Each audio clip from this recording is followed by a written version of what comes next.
Hello student, आज मैं discuss करने जा रहा हूं pH calculation of weak acid.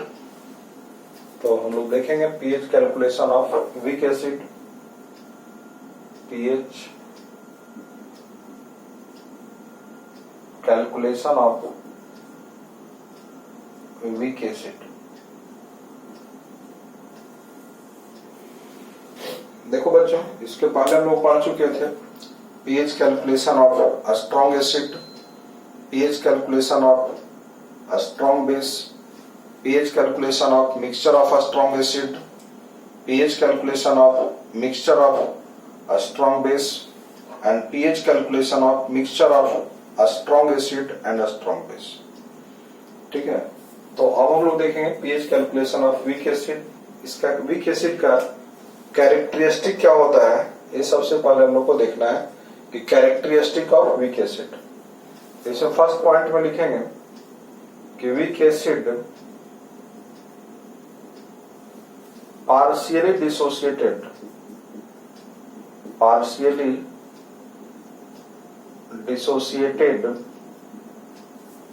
In an aqueous solution and its degree of dissociation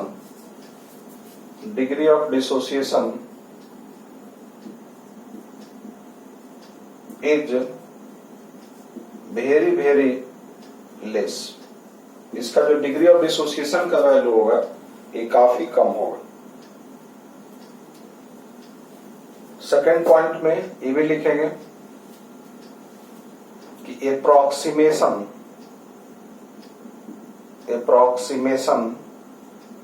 valid if percentage dissociation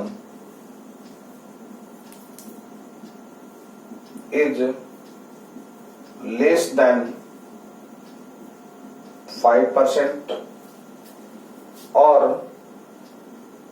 degree of dissociation is less than 0.05। आगे discuss करेंगे कि approximation का मीन्स क्या होगा। थर्ड पॉइंट में देखेंगे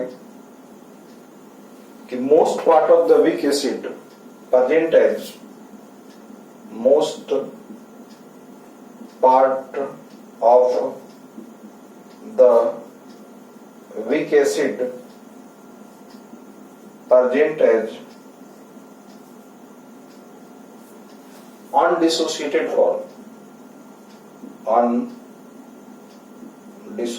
form and minor part of weak acid percentage dissociated form।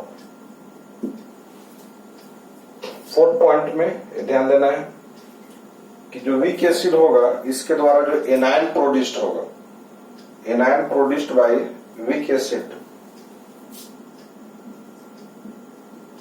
Anion produced by weak acid are basic in nature। Week acid के द्वारा जो एनायन प्रोड्यूस्ड होगा इसका नेचर कैसा होगा, बेसिक होगा। फिफ्थ पॉइंट में हम लोग देखेंगे कि example of weak base, example of weak acid. Weak acid का एग्जाम्पल कौन कौन होगा। देखो ध्यान देना कि ऑर्गेनिक एसिड में जितना भी एसिड होता है, ठीक है, चाहे एसिटिक एसिड हो, फॉर्मिक एसिड हो, बेंजोइक एसिड हो, एटीसी, सब कैसा होगा, वीक एसिड होगा। ये भी ध्यान देना है कि एसिड हम लोग पढ़े हैं 7 स्ट्रॉन्ग एसिड, तो 7 स्ट्रॉन्ग एसिड के अलावा कोई भी एसिड हमारे पास प्रेजेंट हो तो उसको हम लोग वीक एसिड बोलेंगे। एग्जाम्पल ऑफ वीक एसिड, इसमें ध्यान देंगे कि all organic acids are weak acid. जितना भी ऑर्गेनिक एसिड होगा सब वीक एसिड होगा। लाइक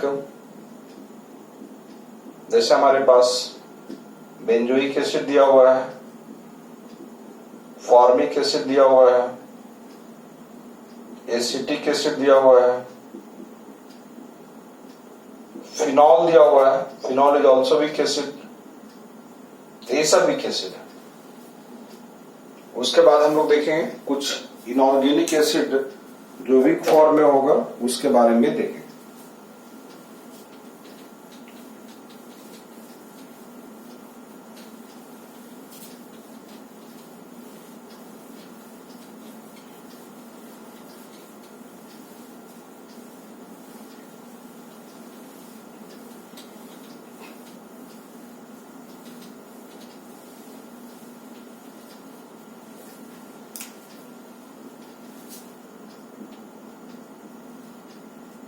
Important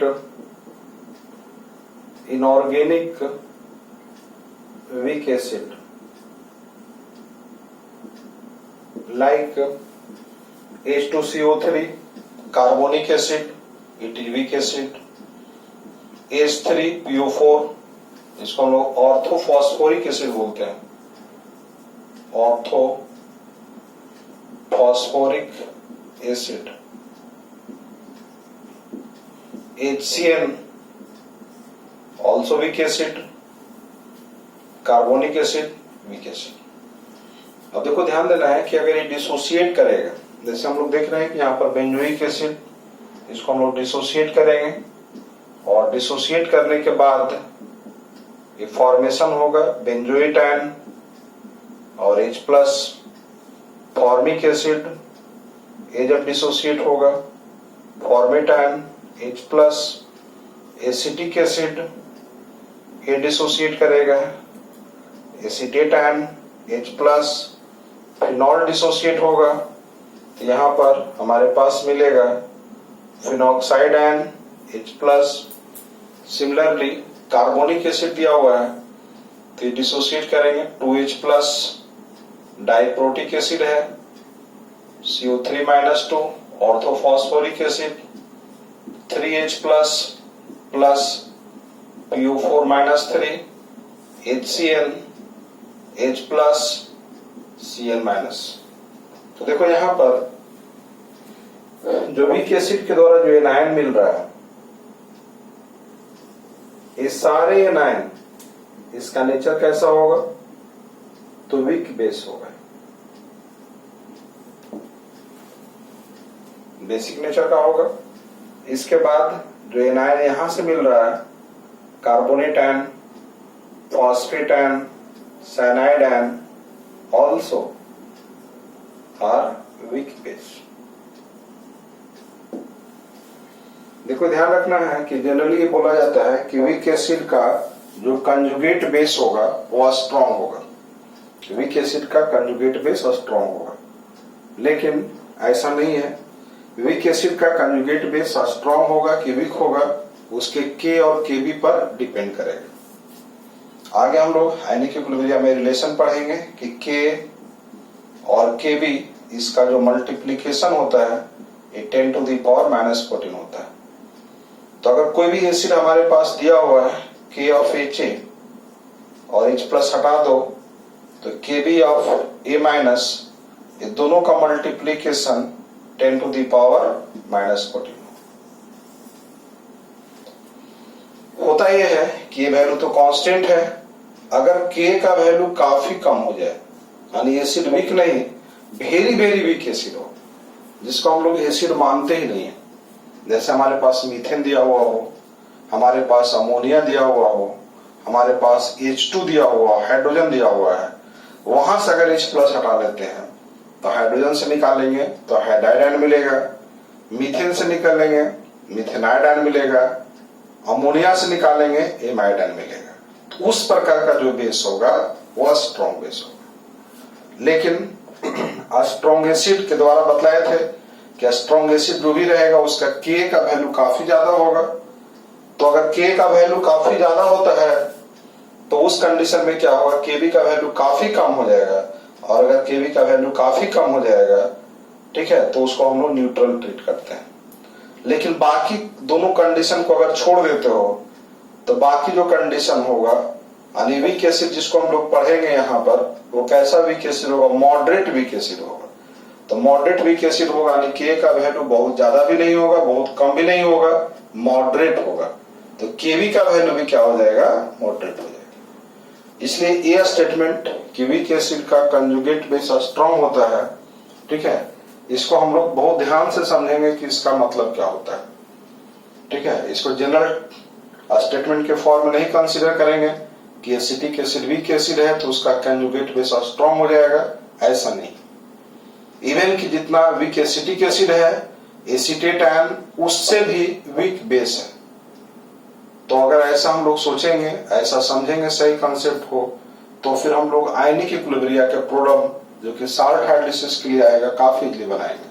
अदरवाइज आयनिक इक्विलिब्रिया समझना बहुत ही मुश्किल है, क्योंकि हर पॉइंट में फार्मूला आ जाएगा हर एक पीएच निकालने में, और वो फार्मूला पता ही नहीं चलेगा कि कब किस प्रकार के फार्मूला का हम लोग एप्लीकेशन करते हैं। क्योंकि एग्जैक्ट कंसेप्ट पता नहीं होगा तो फिर हम लोग वैसे टाइप के प्रॉब्लम को नहीं बना सकते हैं। और इसका इफेक्ट क्या होगा कि अगर हम लोग ऑर्गेनिक पढ़ेंगे, इवन कि इनऑर्गेनिक भी पढ़ेंगे, तो वहां पर भी कंफ्यूजन होते रहेंगे। तो ध्यान देना है कि जितना भी एसिड होगा उसको हम लोग 3 कैटेगरी में बांट लेंगे। एक जो एसिड होगा वेरी वेरी वीक एसिड होगा, एक एसिड होगा मॉडरेट वीक एसिड होगा, और एक एसिड होगा जो कि स्ट्रॉन्ग एसिड होगा। तो जो स्ट्रॉन्ग एसिड होगा जो कि 7 है, उसके द्वारा जो एनायन मिलेगा, ठीक है, वो कैसा हो जाएगा, न्यूट्रल हो जाएगा। न्यूट्रल कहने का मतलब कि उसके द्वारा जो बेसिक प्रॉपर्टी होगा वाटर के कंपैरेटिवली भी काफी कम होगा, तो उसको हम लोग न्यूट्रल मानते हैं।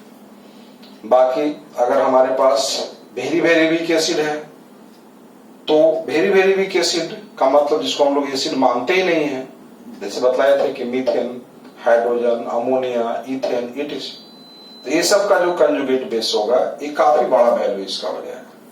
जब इसका काफी बड़ा वैल्यू हो जाएगा, Kb का K का वैल्यू काफी ज्यादा कम होगा तो Kb का वैल्यू काफी ज्यादा होगा, तब क्या होगा, इसको हम लोग स्ट्रॉन्ग बेस ट्रीट करेंगे। लेकिन उसके अलावा जो वीक एसिड होगा वो सब कैसा होता है, मॉडरेट वीक एसिड होता है। तो मॉडरेट वीक एसिड में K का वैल्यू भी मॉडरेट होगा तो Kb का वैल्यू भी मॉडरेट होगा। जैसे अगर 10⁻⁵ हो जाता है तो 10⁻⁹ हो जाएगा। तो हम लोग यहां से देखेंगे, फिर इसका एप्लीकेशन साल्ट हाइड्रोलिसिस में भी करेंगे। अभी हम लोग को केवल पीएच कैलकुलेशन वीक एसिड का करना है। तो ये ध्यान देना है कि वीक एसिड का जो एनायन मिलेगा उसका नेचर कैसा होगा, तो उसका नेचर कैसा होगा, बेसिक होगा। इससे हम लोग नेचर ऑफ साल्ट को भी एनालाइज कर पाएंगे कि नेचर ऑफ साल्ट कैसा होगा, साल्ट का नेचर एसिडिक कब होता है, बेसिक कब होगा, न्यूट्रल कब होगा, ये सब चीज को हम लोग पता कर सकते हैं। अब यहाँ पर हम लोग काफी सिंपल प्रॉब्लम को देख रहे हैं कि हमारे पास कोई भी वीक एसिड दिया हुआ है, मे बी एसिटिक एसिड, और उसका अगर K का वैल्यू दिया हुआ है, उसका कंसेंट्रेशन दिया हुआ है, तो हम लोग पीएच कैसे निकालेंगे। तो हम लोग जनरल को एसिड मान लेते हैं। H हमारे पास एसिड दिया हुआ है, ये डिसोसिएट कर रहा है H+ और A- के फॉर्म में। इसका K का वैल्यू यहां पर लिख रहे हैं 10⁻⁶। इसका मीन्स क्या होगा, K रिप्रेजेंट करता है इक्विलिब्रियम कांस्टेंट को, और A का मीन्स होता है एसिड, यानी equilibrium constant of the acid.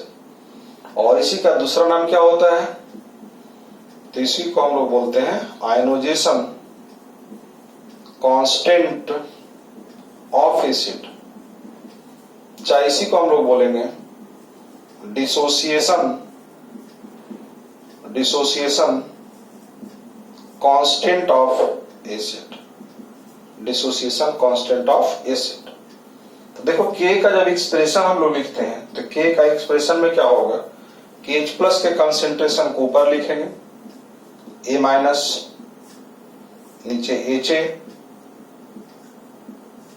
इस फॉर्म में लिखे, ठीक है। अब यहां पर ये वैल्यू दिया हुआ 10⁻⁶/1, तो ये वैल्यू कितना हो जाएगा, 1/10⁻⁶।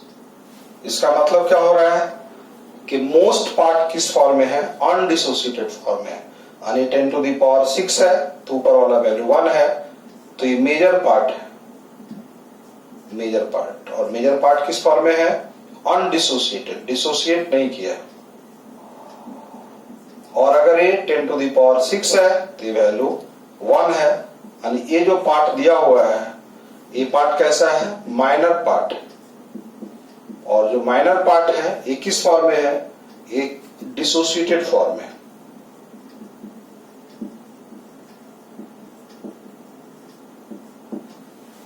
ठीक है, तो यहां पर 1/10 टू द पावर 6 ये हम लोग लिखवाए थे इसमें कि वीक एसिड अगर दिया हुआ रहेगा तो उस कंडीशन में उसका मेजर पार्ट डिसोसिएटेड फॉर्म में नहीं रहेगा, मेजर पार्ट अनडिसोसिएटेड फॉर्म में रहेगा और माइनर पार्ट जो रहेगा वो डिसोसिएटेड फॉर्म में रहेगा। अब हम लोग को देखो पीएच निकालना है, तो पीएच निकालने के लिए क्या करना होगा, ये बेसिक कंसेप्ट है कि H+ का कंसेंट्रेशन निकालना है, और H+ का कंसेंट्रेशन अगर निकाल ले तो पीएच इजीली निकाल सकते हैं, नेगेटिव लॉगरिथम ऑफ H+ लिख सकते हैं।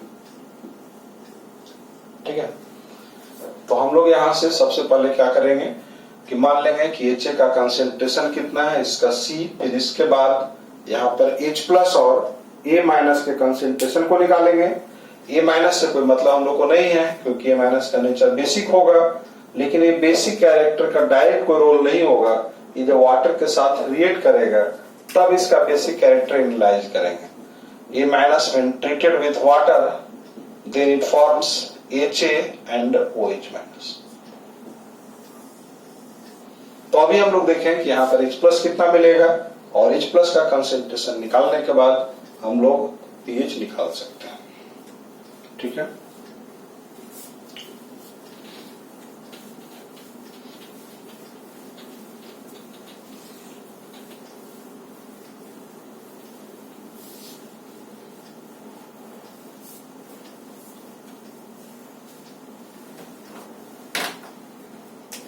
अब देखो कि हमारे पास HA दिया हुआ है, एक वीक एसिड है जो डिसोसिएट कर रहा है H+ और A- के फॉर्म में, और बिफोर डिसोसिएशन इसका कंसेंट्रेशन C दिया हुआ है 0,0। After dissociation AD, after dissociation at equilibrium, after dissociation at equilibrium, तो C- C अल्फा यानी C का अल्फा पार्ट डिसोसिएट किया। जैसे पिछले क्लास में बतलाया थे कि डिग्री ऑफ डिसोसिएशन का मींस क्या होता है, तो amount dissociated bye amount initially taken,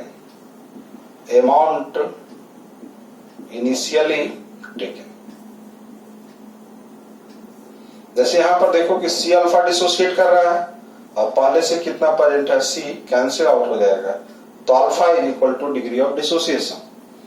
लेकिन अगर इसी को हम लोग इस फॉर्म में लिखते हैं, आफ्टर डिसोसिएशन एट इक्विलिब्रियम, और इसको लिखे C- अल्फा डैश, तो यहां पर बनेगा अल्फा डैश। देखो अगर इसका C अल्फा खत्म हो रहा है तो इसका C अल्फा बनेगा, इसका भी C अल्फा बनेगा, लेकिन इसका अल्फा डैश खत्म हो रहा है तो इसका अल्फा डैश बनेगा। तो इस कंडीशन में अगर डिग्री ऑफ डिसोसिएशन निकालें हम लोग, तो देखो अमाउंट कितना डिसोसिएट हो रहा है, अमाउंट डिसोसिएट हो रहा है अल्फा डैश, और पहले से कितना प्रेजेंट है C, तो अल्फा डैश बाय C करेंगे तब डिग्री ऑफ डिसोसिएशन। अब देखो इस रिएक्शन का जो इक्विलिब्रियम कांस्टेंट होगा इसको हम लोग क्या लिखते हैं, K लिखते हैं, और K बराबर किसका होता है, तो H+ A- और यहां पर हम लोग लिखते हैं H+ का कंसेंट्रेशन का वैल्यू कितना है, तो H+ का कंसेंट्रेशन अगर यहां से प्रॉब्लम बना रहे हो तो C अल्फा और यहां पर कितना होगा, C- C अल्फा। अब होता क्या है कि ये काफी कम डिसोसिएट कर रहा है, तो ये वैल्यू अगर काफी कम हो जाए तो हम लोग क्या करेंगे कि C- C अल्फा को इग्नोर करके C लिख सकते हैं। लेकिन ध्यान रखना कि जो स्मॉल वैल्यू होता है उसको हम लोग केवल प्लस और माइनस में नेगलेक्ट कर सकते हैं, प्लस और माइनस के फॉर्म में यहां पर नेगलेक्ट कर सकते हैं, यहां पर मल्टीप्लाई के फॉर्म में है तो ये नेगलेक्ट नहीं कर सकते हैं। जैसे तुमसे अगर पूछा जाए कि 100 plus 10 to the power minus 5 है, स्मॉल वैल्यू है, तो अप्रॉक्स 100 लिख सकते हो। 100 minus 10 to the power minus 5 है, इसको अप्रॉक्सीमेटली 100 लिख सकते हो। लेकिन 100 multiply 10 to the power minus 5 दिया हुआ है, इसको हम लोग 100 नहीं लिखेंगे। 100 by 10 to the power minus 5 दिया हुआ है, और इसको ये 100 नहीं लिखेंगे। यानी स्मॉल वैल्यू को हम लोग प्लस और माइनस में नेगलेक्ट करते हैं। ठीक है, मल्टीप्लाई डिवाइड मैथ का बेसिक रूल है कि कोई भी स्मॉल वैल्यू दिया हुआ तो प्लस और माइनस में नेगलेक्ट कर सकते हो, लेकिन मल्टीप्लाई डिवाइड में नेगलेक्ट नहीं करेंगे। अगर नेगलेक्ट कर दिए तो गलत नहीं, वो अपराध हो जाएगा, इसलिए अपराध नहीं करना है।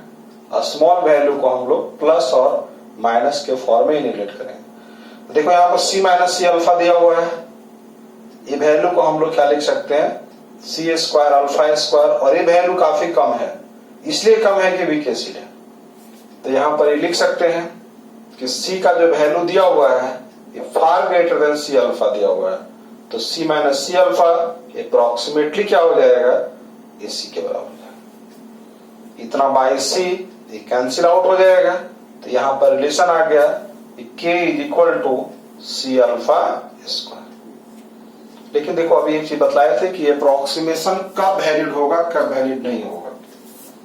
देखो अगर अल्फा का वैल्यू निकाले, ये अल्फा का वैल्यू, और यहां से अल्फा का वैल्यू निकालने के बाद अगर ये वैल्यू 0.05 से कम आता है तब नेगलेक्ट कर देंगे। लेकिन अगर 0.05 आ जाए और उससे बड़ा वैल्यू आ जाए तब नेगलेक्ट नहीं करेंगे, और वैसे प्रॉब्लम को एग्जैक्ट वैल्यू लिखकर बनाएंगे, वो क्वाड्रेटिक इक्वेशन आएगा और उसको सोल्व करके प्रॉब्लम को बनाना हो। लेकिन एग्जाम में, कॉम्पिटिटिव एग्जाम में वैसा प्रॉब्लम जनरली नहीं पूछा जाता है। ठीक है, तो हम लोग यहाँ पर इग्नोर करके फॉर्मूला बना लेते हैं यहां से। ठीक है, यहाँ पर सी माइनस सी अल्फा, और सी अल्फा का वैल्यू कितना होना चाहिए, तो सी अल्फा में जो अल्फा निकालेंगे, अल्फा का वैल्यू अगर 0.05 से कम होता है, यानी परसेंटेज देखो तो 5% से कम होता है, तब हम लोग यहाँ पर नेगलेक्ट कर सकते हैं एज ए रूल। और अगर उससे 5% आ जाए या 5% से ज्यादा आ जाए तो फिर क्वाड्रेटिक इक्वेशन सोल्व करके प्रॉब्लम बनाएंगे। वैसा प्रॉब्लम कॉम्पिटिटिव एग्जाम में नहीं पूछा जाता। आईआईटी एडवांस में 2006 के पहले एक दो बार पूछा गया है, उसके बाद वैसा प्रॉब्लम नहीं पूछा गया है, वो सब्जेक्टिव टाइप में पूछा जाता था। तो रूल है। तो अब इसके बाद हम लोग देखते हैं कि पीएच का वैल्यू हम लोग कैसे निकाल सकते हैं। इसके बाद क्योंकि एच प्लस का कंसेंट्रेशन हम लोग अब यहां से निकल सकता है।